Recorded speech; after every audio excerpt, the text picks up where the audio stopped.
NGR. అనారోగ్య సమస్యలకు చక్కని పరిష్కారం డాక్టర్ ఎన్జీఆర్.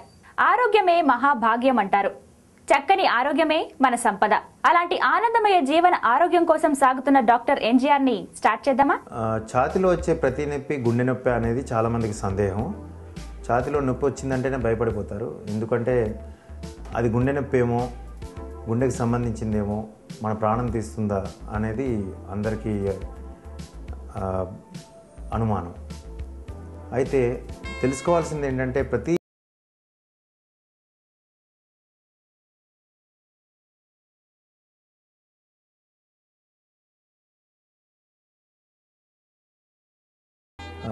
అందుకే చాలామంది ఏంటి అపోహతో ఉంటారు. ఛాతి నొప్పి అంటే ఎడం పక్కన వస్తే గుండెది, కుడి పక్క వస్తే గుండెది కాదు. తర్వాత ఛాతిలో కుడి పక్కన వస్తే గుండెది కాదు, ఎడం పక్కనది అయితే గుండెది, చేతికి వస్తే కాదు, అలా కొన్ని అపోహలు ఉంటాయి. వీటన్నిటినీ మనం కరెక్ట్గా తెలుసుకోవాలి అంటే డాక్టర్ని సంప్రదించాల్సిన అవసరం ఉంటుంది. మనము అనుకోకూడదు ఈ నొప్పి వచ్చిన వెంటనే ఇదేమో గ్యాస్ ఏమో లేకపోతే ఇది హార్ట్దేమో అని మనం డిసైడ్ కాకుండా మనం ఆ ఇబ్బందిని డాక్టర్కి చెప్పినట్టయితే డాక్టర్ పరిశీలించి దానికి కావలసిన టెస్టులు చేసి, కొన్నిసార్లు టెస్టులు చేయకుండానే ఇది గుండెది అని చెప్పే అవకాశం ఉంటుంది, గుండెది కాదు అని చెప్పే అవకాశం ఉంటుంది. అలా కాకుండా మనమే ఫిక్స్ అయిపోతే మైండ్లో కొన్నిసార్లు దానివల్ల నష్టం జరిగే అవకాశం ఉంటుంది. కొంతమందికి బలంగా మైండ్లో మెదడులో అది ముద్రపడిపోయి కార్డియాక్ న్యూరోసిస్ డెవలప్ అవుతుంది. అంటే గుండె జబ్బు లేకుండానే గుండె జబ్బు పర్సన్గా, అంటే గుండె జబ్బు నాకు ఉంది అన్న అపోహతోనే బతికేస్తారు చాలామంది. సో మనం తెలుసుకోవాల్సింది ఏంటంటే ఛాతిలో ఎడం పక్కన వచ్చిన నొప్పి గుండెది అవ్వాల్సిన అవసరం లేదు. ఎడం పక్కన రాని నొప్పి గుండెది అవ్వచ్చు. యాక్చువల్గా గుండె నొప్పి ఎక్కడొచ్చింది అనే దానికంటే ఏ విధంగా వచ్చింది అనేది ముఖ్యం. కొంతమందికి అది దవడలకు వస్తుంది, 2 దవడలు పీకుతాయి. కొంతమందికి పళ్ళు పీకుతాయి. కొంతమందికి భుజాలు 2 తీవ్రంగా బరువులాగా, నొప్పిలాగా, చచ్చుగా ఉండటం ఉంటాయి. కొంతమందికి ఛాతిలో వెనక భాగంలో వీపులో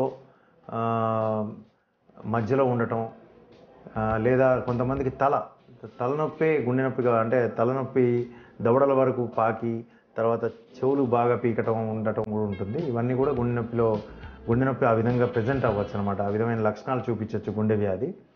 కొంతమందికి చిటికినేలు సైడ్ 2 చిటికినేళ్ళు బాగా పీకటం ఇలా ఉంటుంది. చెమటలు పట్టడం, కళ్ళు తిరిగి పడిపోవటం, దడరాగా అనిపించటం, ఇవన్నీ కూడా గుండె వ్యాధికి సంబంధించినవి. ఛాతిలో నొప్పి అనేది గుండె వ్యాధే కాకుండా రకరకాల కారణాల వల్ల రావచ్చు. ఒక్కోసారి రిబ్స్, ఎముకల మీద ఉన్న నొప్పి, ఎముకలకి దెబ్బ తగలటం వల్ల ఎముక మీద వాపు వచ్చి, లేదా స్కిన్ మీద చర్మం మీదనే ఏదైనా ఉండి నొప్పి రావచ్చు. హెర్పెస్ అంటాం. చికెన్ పాక్స్ సంబంధించిన ఒక వ్యాధి ఉంటుంది, హెర్పెస్ వైరస్. అది దానివల్ల గుల్లలు వస్తాయి ఛాతి మీద. సో అది స్కిన్ మీద గుల్లలు వచ్చే ముందు బాగా తీవ్రమైన నొప్పి వస్తుంది అనమాట. సో అది కూడా గుండె నొప్పి అనుకునే ఇది ఉంటుంది అనమాట. ఫుడ్ పైప్, మనం తినే ఈసోఫాగస్ అని ఉంటుంది, మనం తినే ఆహారం అంతా దాని ద్వారా వెళ్తుంది. దాంట్లో ఉన్న ఇబ్బందుల వల్ల కూడా ఛాతిలో నొప్పి రావచ్చు. తర్వాత మనకి వెన్నుపూసలో కూడా ఇబ్బందులు అయ్యి వెన్నుపూసలో ఉన్న వ్యాధి కారణంగా కూడా ఛాతిలో నొప్పి రావచ్చు. సో ఫ్రంట్ సైడ్ మీకు చర్మం నుంచి తీసుకుని వెనక చర్మం వరకు ఈ మధ్యలో ఉన్న ఏ భాగం వల్ల అయినా కూడా ఛాతిలో నొప్పి అవ్వచ్చు. అది గుండె నొప్పి అవ్వాల్సిన అవసరం లేదు. కొంతమందికి లివర్, కాలేయంలో ఉన్న ప్రాబ్లమ్స్ వల్ల, గాల్ బ్లాడర్, పిత్తాశయం అంటాం, దాంట్లో ఉన్న రాళ్ల వల్ల కానీ, అప్పుడప్పుడు కిడ్నీలో ఉన్న రాయి వల్ల కానీ, లంగ్స్లో ఉన్న నీరు వల్ల కానీ, లంగ్స్లో ఉన్న న్యూమోనియా ఇన్ఫెక్షన్ వల్ల కానీ, ఇలా రకరకాల కారణాల వల్ల ఛాతిలో నొప్పి రావచ్చు. ప్రతి ఛాతి నొప్పి గుండె నొప్పి అవ్వాల్సిన అవసరం లేదు. కానీ గుండె నొప్పి అనేది కొంచెం భయంకరమైన వ్యాధి. ఎందుకు అంటే టైం ఇవ్వదు. కొంతమందిలో సడన్గా ప్రాణాలు తీస్తుంది. వేరే నొప్పి అయితే కొంచెం టైం ఇచ్చే అవకాశం ఉంటుంది. సో దీనికి మెయిన్గా అపోహ పడకుండా వచ్చిన ఇబ్బందిని వెంటనే మనం డాక్టర్ని సంప్రదిస్తే డాక్టర్ పరిశీలించి ఒక డయాగ్నోసిస్కి రాగలరు. అప్పుడు తగిన న్యాయం చేయగలరు. అయితే గుండె నొప్పి కాకపోయినా కూడా అది గుండె నొప్పి అనుకొని అప్పటికప్పుడు మనం కొన్ని ట్రీట్మెంట్ తీసుకోవడంలో తప్పు లేదు. అది ఇంట్లో అనుకోకుండా పెద్దవాళ్ళ దగ్గర కానీ ఎవరైనా గుండె పేషెంట్ ఉండటం వల్ల కొంతమందికి సార్బిట్రేట్ అనే ట్యాబ్లెట్ హార్ట్ షేప్లో ఉండేది దొరుకుతుంది. అది నాలుగు కింద పెట్టుకుంటే కొంచెం వ్యవధి మనకి నొప్పి తగ్గే అవకాశం ఉంటుంది, కొంచెం టైం వ్యవధి దొరికే అవకాశం ఉంటుంది. ఇది కాకుండా డిస్ప్రిన్ అని ఉంటుంది. డిస్ప్రిన్ అనే ట్యాబ్లెట్ నీళ్ళలో వేసుకొని మింగటం వల్ల కూడా గుండె నొప్పిలో ఒకవేళ గుండె నొప్పి అయితే మొదట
డొక్కలు ఎగిరేయటం, మరీ చిన్నపిల్లలు అయితే డొక్కలు ఎగిరేయటం, పాలు సరిగ్గా తాగకపోవటం, ఎదుగుదల సరిగ్గా లేకపోవటం, చెమటలు పట్టడం, చెమటలు డిస్ప్రపోర్షనేట్గా అంటే ఏసీలో ఉండగా చెమటలు పట్టడం, ఇటువంటి గుండె వ్యాధికి సంబంధించిన లక్షణాలు పిల్లల్లో.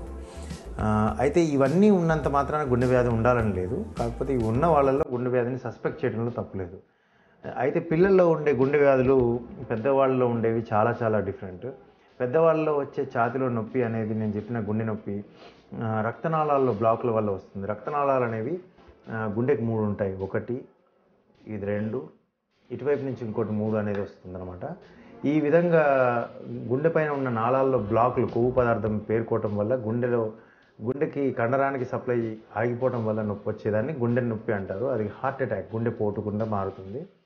సో ఈ వ్యాధి వేరు. ఇది ఎక్కువగా పెద్దవాళ్ళలో ఉంటుంది.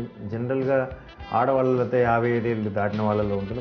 అతి తక్కువ మందిలో 40 ఏళ్లలో కూడా ఉంటుంది. ఇప్పుడు డాక్టర్ ఎన్జీఆర్లో మరిన్ని అనారోగ్య సమస్యల గురించి తెలుసుకుందాం. మగవాళ్ళలో యాజ్ ఎర్లీ యాజ్ 30 ఏళ్ళకే చూస్తుంటాం. ఈ మధ్య 60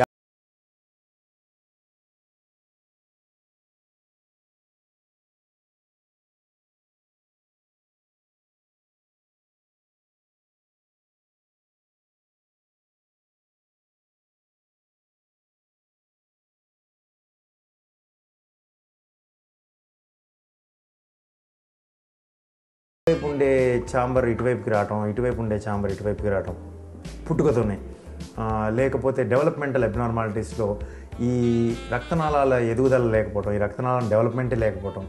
రక్తనాళం డెవలప్మెంట్ లేకపోవటం ఇటువంటి జరగచ్చు. లేదా కవాటాలు, గుండెలో వాల్వ్స్ అంటాం, ఈ వాల్వ్ లీక్ అవ్వటం కానీ, ఈ వాల్వ్ డెవలప్మెంట్ లేకపోవటం వల్ల, లేకపోతే సన్నగా ఉండటం, ద్వారం చిన్నగా ఉండటం ఇటువంటివి ఉండొచ్చు. పిల్లల్లో పుట్టుకతో నీలంగా అయ్యే వ్యాధులు, నీలంగా అవని వ్యాధులు ఉంటాయి. నీలంగా అయ్యే వ్యాధులు ఎప్పుడు ఉంటాయంటే ఈ ఆక్సిజన్ లేని రక్తం ఆక్సిజన్ ఉన్న రక్తంలో కలవటం వల్ల. అంటే మామూలుగా ప్రతి మనిషికి బాడీలో ఆక్సిజన్ అంతా మనం యూటిలైజ్ చేసుకున్నాక టిష్యూస్కి ఆక్సిజన్ అవసరం. సో ఆక్సిజన్ తీసుకున్నాక రక్తంలో ఆక్సిజన్ లేకుండా ఉంటుంది. ఆ రక్తం గుండెకి వస్తుంది. ఈ బ్లూ కలర్లో ఉన్న నాడి ద్వారా గుండెకి వస్తుంది. వచ్చి కుడిపక్క భాగంలో ఉన్న ఛాంబర్కి వస్తుంది. అక్కడి నుంచి ఆ గది నుంచి ఈ గదికి వచ్చి ఇది ఊపిరితిత్తులకు వెళ్ళే నాళాలకి వెళ్ళి ఊపిరితిత్తుల్లో ఆక్సిజన్ని తీసుకొని అప్పుడు అది ఆక్సిజనేటెడ్ బ్లడ్ అంటాం. ఆ బ్లడ్ ఎడం పక్క భాగానికి వచ్చి ఇది మొత్తం బాడీకి ఈ పెద్ద నాళం అయోర్టా అంటాం. ఈ నాళం ద్వారా మొత్తం బాడీకి సప్లై అవుతుంది. సో ఈ విధమైన జనరల్గా ఉండాల్సిన రక్త ప్రసారంలో ఏ విధమైన మార్పు ఉన్నా కూడా పిల్లలకి ఇబ్బంది కలిగే అవకాశం ఉంటుంది. ఎస్పెషల్లీ హోల్స్ ఉండి రంధ్రాలు ఉండటమే కాకుండా కవాటాలు మూతబడి వల్ల ప్రెషర్స్లో మార్పు వచ్చి చెడు రక్తం వచ్చి మంచి రక్తంలో కలిసినప్పుడు పిల్లలకి ఇబ్బంది కలిగే అవకాశం ఉంటుంది. వాళ్ళు నీలంగా అయ్యే అవకాశం ఉంటుంది, ఆయాసం వచ్చే అవకాశం ఉంటుంది. ఇది చాలా చిన్నతనంలోనే డిటెక్ట్ చేసి దాన్ని సరిచేయటం అనేది చాలా ఇంపార్టెంట్. అయితే పిల్లల్లో ఉన్న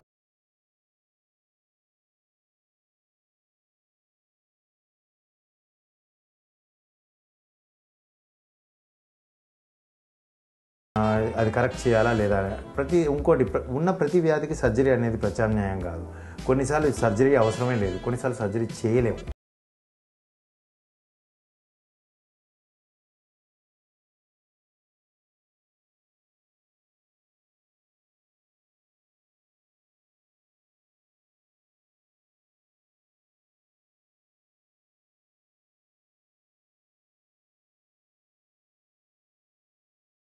అసలు రంధ్రాలు ఎందుకు వస్తాయి అనేది కూడా చాలామందికి ప్రశ్న ఉంటుంది. తర్వాత పెద్దవాళ్ళలో ఈ వ్యాధి అసలు ఎందుకు వస్తుంది అనేది కూడా ఒక ప్రశ్న ఉంటుంది.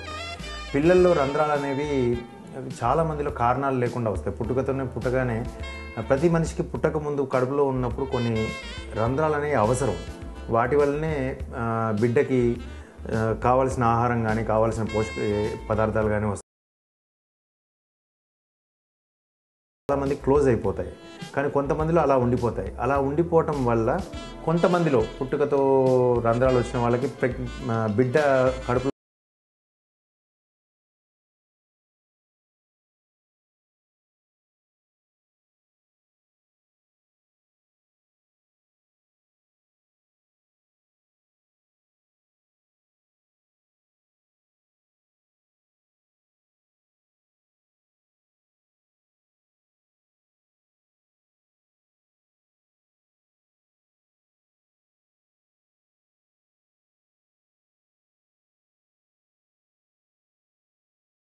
చాలామంది పిల్లల్లో మాత్రం కారణం లేకుండానే ఈ హోల్స్ అనేవి ఉంటాయి.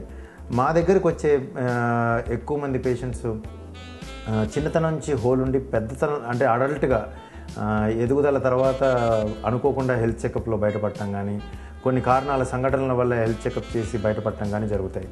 వీళ్ళని మేము చాలామందిని ఈ హోల్స్ని మనం తొడ నుంచే ఒక వైర్ వేసి ఆపరేషన్ చేయకుండా క్లోజ్ చేసే ప్రయత్నం కూడా చేస్తాము. అది ప్రతి మనిషికి కుదరదు, కానీ కొంతమందిలో అది సూటబిలిటీ చూస్తాము. ఆ విధంగా చేయగలిగితే మనం తొడ నుంచే వైర్ వేసి హోల్స్ని కూడా క్లోజ్ చేయొచ్చు. ఇది కాకుండా అడల్ట్స్లో పెద్దవాళ్ళల్లో ఉండే ఛాతీలో నొప్పి జనరల్గా రక్తనాళాల్లో బ్లాకుల వల్ల ఉండే అవకాశం ఉంటుందని చెప్పాను. కాబట్టి ఈ రక్తనాళాల్లో బ్లాకులని మనం రకరకాలుగా ట్యాకిల్ చేయొచ్చు. ఒకటి మందుల ద్వారానే, తీవ్రత తక్కువ ఉంటే మందుల ద్వారానే వారికి ఉన్న ఇబ్బందిని తగ్గించవచ్చు.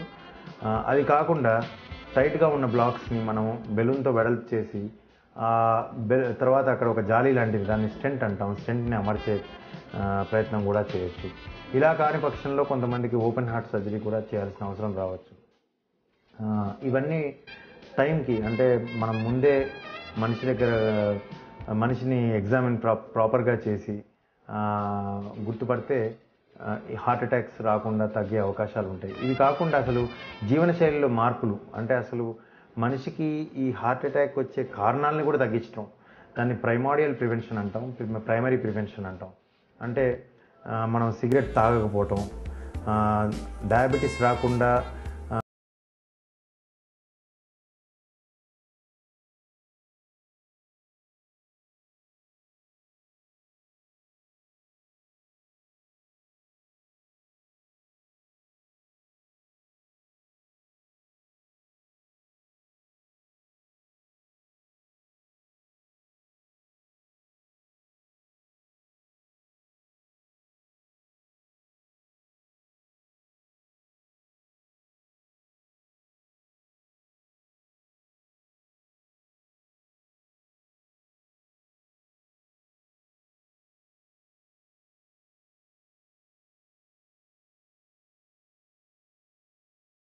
ఈ తత్వం ఉన్న అన్నిటినీ మనం తగ్గించే అవకాశం చేయొచ్చు.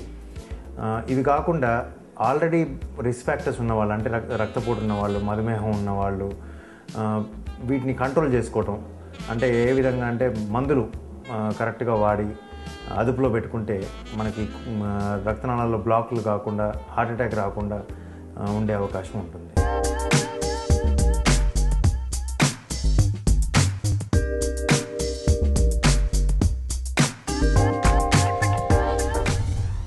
డయాపర్ ర్యాష్ అనే చిన్నపిల్లల్లో వచ్చే ఒక రకమైన చర్మ సంబంధించిన వ్యాధికి ఆయుర్వేద పరిష్కారాలు.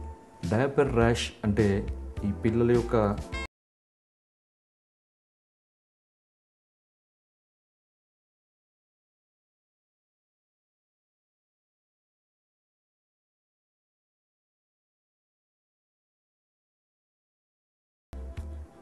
డయాపర్ కట్టే ప్రాంతంలో ఏర్పడుతుంది కాబట్టి దీన్ని డయాపర్ ర్యాష్ లేదా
మూడవది ఎలర్జీ.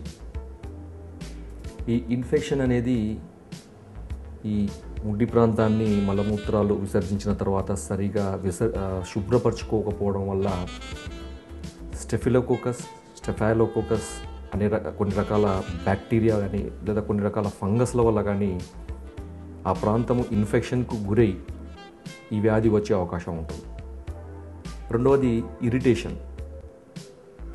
మామూలుగా అయితే ప్రతిసారి మనము పిల్లలని గమనిస్తూ ఎప్పుడైతే డయాపర్ వేసిన తర్వాత పిల్లలను గమనిస్తూ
మారే అవకాశాలు ఉంటాయి. చూశారు కదా, ఇది ఈరోజు ఎపిసోడ్. మరో ఎపిసోడ్లో మరో సమస్యతో మళ్ళీ కలుద్దాం. అంతవరకు సెలవు. నమస్కారం.